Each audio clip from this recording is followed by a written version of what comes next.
हां, जीवामृत आणि गोकुर्मामृत असे 2 गोष्टी ज्या आहेत त्या आत्ता सध्या सर्व शेतकऱ्यांमध्ये किंवा सर्वसामान्य माणसांमध्ये फेमस झालेल्या आहेत.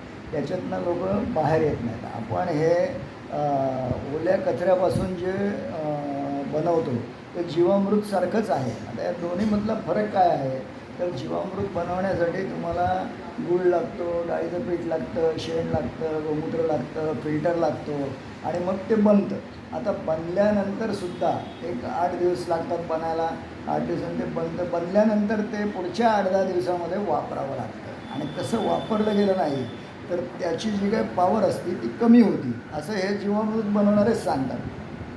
काय तर ही कमी पॉवर झाली म्हणजे आपण हा जो काही सगळा खर्च केला, उपद्रव केला, तो सगळा पाण्यात गेला.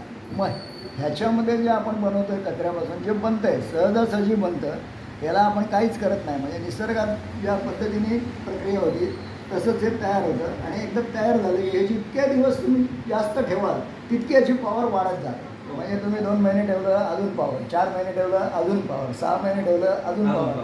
जो तुम्हाला एक प्रॉडक्ट दाखवला की 6 महिन्यानंतर आपण स्प्रे किंवा ड्रिपसाठी तयार झालं, तो त्यातलाच प्रकार आहे आणि त्याच्यापेक्षा जास्त ठेवलं तरी अजून पॉवर वाढतीच आहे. म्हणजे याला असं एक्सपायरी असं अजून आपल्याला आढळलेलं नाही. म्हणजे जितकं जास्त राहील तितकी याची पॉवर वाढत आहे. आणि याच्यामध्ये तुम्ही अंड गूळ हे आयत्या वेळेला जर वापरलं, ह्याच्यात मिक्स करून जर टाकलं तर न्यूट्रिशन म्हणून हे झाडांना स्प्रे करता येतं. किंवा ताजं गोमूत्र, कडुलिंबाच्या पाल्याचा रस किंवा दशपर्णीचा अंश हा याच्यामध्ये मिक्स केला आणि हे जर वापरलं तर एक औषध म्हणून याचा उपयोग होतो, ज्याच्यामुळं तुमच्या किडी बिडी सगळं निघून जातं. हेच एकच प्रॉडक्ट मल्टिपल बेनिफिट्स असं हे आहे. ग्रेट.